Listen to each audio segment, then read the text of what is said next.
Salam sejahtera Malaysia. Nanti Suara Rakyat di channel ini. Betulkah Daim Zainuddin berani ambil tindakan kepada Anwar Ibrahim? Adakah Daim ini akan jadi seperti Mahathir juga, yang akhirnya bermusuhan secara undang-undang dan politik kepada Anwar Ibrahim? Tapi ingat, keadaannya berbeza sekarang. Dulu waktu Anwar terkena dengan mereka ini, dengan Tun Mahathir dan Daim Zainuddin, pada waktu itu harus diingat bahawa Tun Mahathir Perdana Menteri, lepas tu Anwar Ibrahim waktu itu dia jadi orang di bawah Mahathir saja. Tapi harus Daim ingat sekarang, Tun Daim kena sedar dan ingat sekarang bahawa yang jadi Perdana Menteri sekarang ini bukan Mahathir. Yang pegang kad, yang pegang kelebihan sekarang ini bukan Mahathir dan bukan Tun Daim, tapi adalah Anwar Ibrahim. Dan sekarang ini pula yang ada akses kepada dokumen-dokumen kerajaan yang rasmi, yang senang untuk dapat akses, adalah Anwar Ibrahim. Apa yang dilakukan oleh Anwar Ibrahim ini bukan untuk menyerang politik pada pendapat saya, tapi ini kerana supaya tidak ada lagi berlaku seperti ini. Ada satu tajuk berita daripada astroawani.com 28 Disember, diterbitkan pada kira-kira jam 9.34 malam tadi. Awani ringkas, Daim akan ambil tindakan undang-undang. Wow. Beranikah Daim untuk ambil tindakan undang-undang kepada Anwar Ibrahim atau kepada SPRM?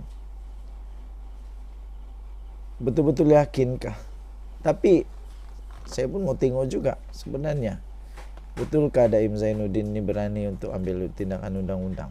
Ingat, kalau dia ambil tindakan undang-undang, akhirnya kemungkinan besar dia akan kena masuk perangkap sendiri. Kalau dia ambil tindakan undang-undang kepada Anwar Ibrahim, Datuk Seri Anwar Ibrahim tidak ada pilihan lain selain untuk membuktikan bahawa perkara itu betul. Jadi maksudnya mungkin Daim Zainuddin tercabar, tidak sengaja telah mencabar Anwar nanti. Jadi sebenarnya langkah Daim Zainuddin akan mengambil tindakan undang-undang ini ada pro dan kontranya. Pronya ialah kalau dia dapat membuktikan bahawa dia tidak bersalah, segala-gala persoalan terus tertutup, dia dapat bersihkan nama dia. Pada masa yang sama dia ada risiko kerana dia mencabar dengan mengambil tindakan undang-undang itu. Secara langsung dan tidak langsung dia mencabar Datuk Seri Anwar Ibrahim untuk membuktikan, mencari bukti, korek bukti, dokumen, apa-apa sajalah, maklumat, dokumen, bukti-bukti apa saja yang boleh membuktikan bahawa adanya unsur rasuah, penyalahgunaan kewangan, pengubahan wang haram atau apa saja unsur yang melanggar undang-undang. Jadi adakah Daim Zainuddin akan mengambil tindakan kepada Anwar Ibrahim? Belum tahu lagi. Tapi menurut apa yang saya baca setakat ini, kenyataan media daripada Tun Daim kata dia sudah berbincang, sudah ada perbincangan dengan peguamnya lah. Jadi tidak tahulah apa perbincangan peguam dia dengan dia, ada mau ambil tindakan undang-undang atau apa. Tapi setakat ini saya lihat belum ada keperluan untuk Daim Zainuddin mau ambil tindakan undang-undang. Kalau dia ambil tindakan undang-undang pun belum tentu itu kebaikan, membawa kebaikan kepada dia. Kemungkinan membawa lebih banyak masalah kepada dia. Jadi apa-apa pun itu hak Daim Zainuddin di Malaysia. Dia boleh buat tindakan undang-undang kepada Anwar Ibrahim atau SPRM kalau dia mau. Dipersilakan, tidak masalah agaknya, sebab semuanya dalam kawalan undang-undang negara Malaysia. Apapun yang terbaik, kita doakan untuk semua pihak. Denyut nadi suara rakyat bergema di channel ini. Kita jumpa lagi. Bye. Salam sejahtera Malaysia. Salam sejahtera Malaysia. Selamat tahun baru. Bakal menjelma tak lama lagi. 2023 bukan lagi tahun untuk jerung rasuah terlepas. BH online 28 Disember. Keputusan Mahkamah Tinggi melepaskan tanpa bebas Datuk Seri Dr. Ahmad Zahid Hamidi atas 47 pertuduhan berkaitan dana Yayasan Akal Budi 4 September lalu menjadi antara kes rasuah paling menarik perhatian umum pada tahun ini. Kes Presiden UMNO berkaitan tuduhan pecah amanah, rasuah dan pengubahan wang haram antara sorotan utama sejak tahun lalu malah dijadikan modal dalam pilihan raya umum ke-15 PRU15. Namun Timbalan Pendakwa Rakyat Datuk Muhammad Dusuki Mokhtar memaklumkan Jabatan Peguam Negara ingin memberhentikan semua prosiding terhadap Ahmad Zahid sekaligus menamatkan perbicaraan bermula 18 November 2019 yang mengambil masa 77 hari. Keterangan daripada 99 saksi pendakwaan dan 15 saksi pembelaan. Tidak kurang menarik perhatian adalah kes menantu bekas Perdana Menteri Tan Sri Muhyiddin Yassin iaitu Datuk Seri Muhammad Adlan Berhan yang sampai kini masih gagal memberi kerjasama baik dengan Suruhanjaya Pencegahan Rasuah Malaysia SPRM. Muhammad Adlan dan Peguam Mansur Saad 69 tahun dikehendaki tampil ke SPRM bagi tujuan pendakwaan kes rasuah dan penyelewengan berhubung projek bernilai 10 juta ringgit berkaitan pendaftaran, pengambilan serta penyimpanan biometrik pekerja asing. Kehilangan Muhammad Adlan dan Mansur sejak Mei yang lalu memaksa SPRM bekerjasama dengan polis untuk menyenaraikan mereka dalam notis merah polis antarabangsa atau Interpol.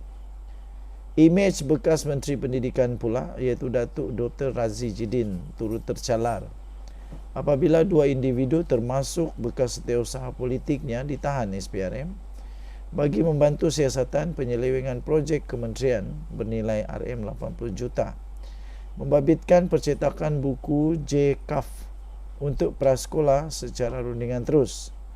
Ketua Pusurujaya SPRM Tan Sri Azam Baki kemudiannya mengesahkan Razi akan dipanggil.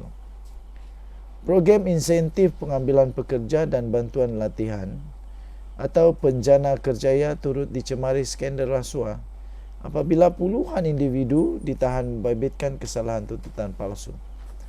Bermula Julai tahun lalu, SPRM bersama Pertubuhan Keselamatan Sosial Perkeso kesinambungan operasi bersepadu Ops Saya melaksanakan tindakan penguatkuasaan lebih luas. Melalui Ops Saya 2.0, SPRM menahan 63 individu dengan nilai tuntutan palsu hingga kini dilaporkan lebih 63 juta. Turut mencuri perhatian pada 2023 ialah dakwaan memberi kontrak gentian optik bernilai 214 juta kepada syarikat yang dikaitkan dengan bekas Perdana Menteri Tun Dr. Mahathir Mohamad. Ia susulan dakwaan Perdana Menteri Datuk Seri Anwar Ibrahim bahawa Telekom Malaysia Berhad mengeluarkan surat meminta kebenaran mengadakan rundingan terus dengan Opkom Sdn Berhad bagi pembekalan kabel fiber optik bernilai 214.2 juta. Perdana Menteri mendedahkan surat berkenaan dikeluarkan kepada Kementerian Keuangan pada 15 September 2003 ketika Dr. Mahathir menjadi Perdana Menteri dan Menteri Keuangan. Manakala anak ketiganya Datuk Seri Mukris Mahathir adalah pengarah Opkom. Ekoran itu Azam berkata, pihaknya meneliti unsur kesalahan rasuah namun mengakui masih tidak mempunyai maklumat lanjut.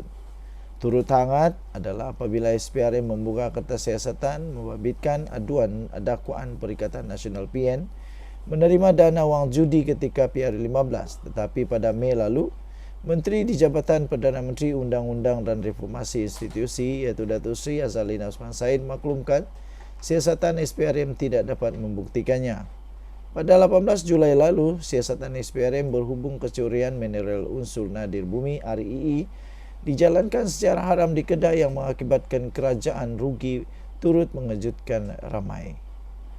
Beberapa kertas siasatan dibuka mengikut Seksyen 17(A), Seksyen 23 Akta Suruhanjaya Pencegahan Rasuah 2009 dan mereka juga meneliti Seksyen 7 Akta Pencegahan Rasuah 1988.